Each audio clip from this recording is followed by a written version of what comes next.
Ассалаумағалейкум, жалпы ағайын туыстар, оразаларыңыз қабыл болсын енді. Мен Қуаныш Ильясұлы, бұрын журналист болғам, шығармашылықпен айлансам. Қазақтың абыз ұлы Әбіш Кекілбайдың бір сөзі бар еді. Сырттан келген қандасты, тірілік білген әкеңдей, соғыстан аман есен оралған бауырыңдай, 40 жастан асқанда зарығып көрген балаңдай көріп, бетінен қақпа қарсы алып құшағыңа бас деген сөзі бар еді. Енді мынау жаңа қолданып жатқан сынақтағы жоба, қыдырып келе жатқан қонаққа ит қосқандай, аяғын қаз-қаз басып жүріп келе жатқан баланың кеудесінен итеріп аяғынан шалғандай, осындай бір жағдайды елестетіп тұр. Мен бірнеше жылдан бері бірге туысқандарымды көшіру барысында нақтылы осы көші-қонның жұмысымен, құжаттық жұмысымен басынан кешкен адамдардың бірімін. Осы кеше ғана осы Қатонқарағайдан келдім. Осы бір аптаның алдында Қытайдан өзі бір қаржыгер жігіт өтті, дос еді. Нақтылы мысалдармен айтайын. Сол маған кеше Маркөгілде тұрып телефон қоңырау шалды. Енді қайтем. Қандас мәртебесіне берейін деп едім.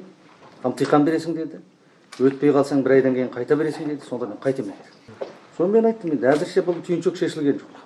Сен қайтып тұр, басқа малың жоқ. Ал енді бұл жігіт жай жігіт емес, мысалы. Бұл 1 миллиард қаржыменен Марқакөл мен Қатонқарағайдан үлкен жұмыс бастайын деп келген жігіт. 2 баласын ертіп, әйелін ертіп, қоныстанайын деп келіп отыр да. Бұл жерде біздің қоғам туыстан айырылумен бірге өзінің қоғамдық дамуға қосылатын үлкен үлестен айырылып отыр біраздан кейін, былай қарасаңыз. Қаржыдан айырылып отыр.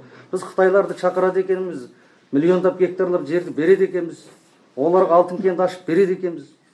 Олар жердің бетіндегі нәрін, қойнауындағы бүкіл алтынын, байлығын сұрады, ертең кетеді.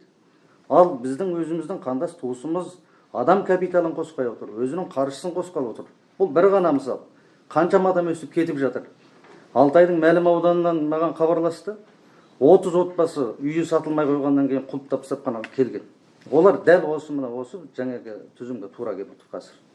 Ал онан кейін жоғарыдағы қалың тармақтарды былай қойған кезде осы құжат бітіру мәселесі, азаматтық алу, қандас бітіру мәселелерінің барлығын қазіргі цифрланған қоғам ғой енді. Түгел онлайнға өзгерткен біраз нәрселерін.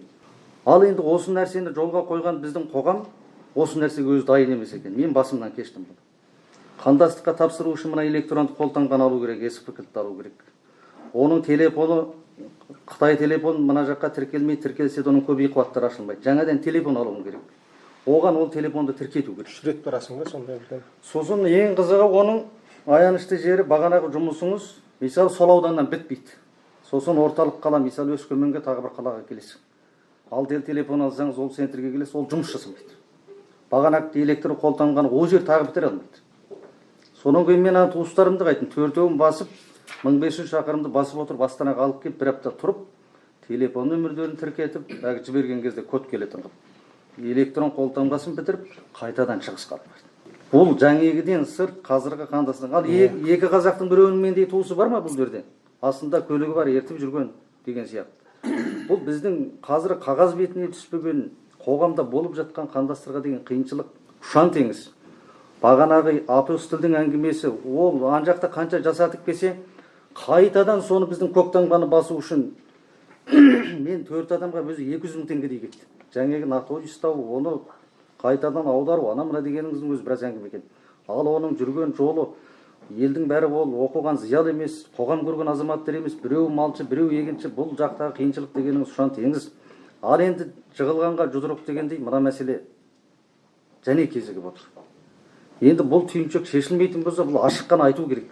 Алматыға бір Өзбекстаннан бір үлкен ағамыз келген екен, 72 жасқа келген. Өзінің бала шағасы бірақ көшіп келіп алған, қоныстанған. Енді бала шағасы келген соң өзі келіп енді осы Алматыға тұрайын дейді ғой. Бала шағасынан ұзап ол қайда барады?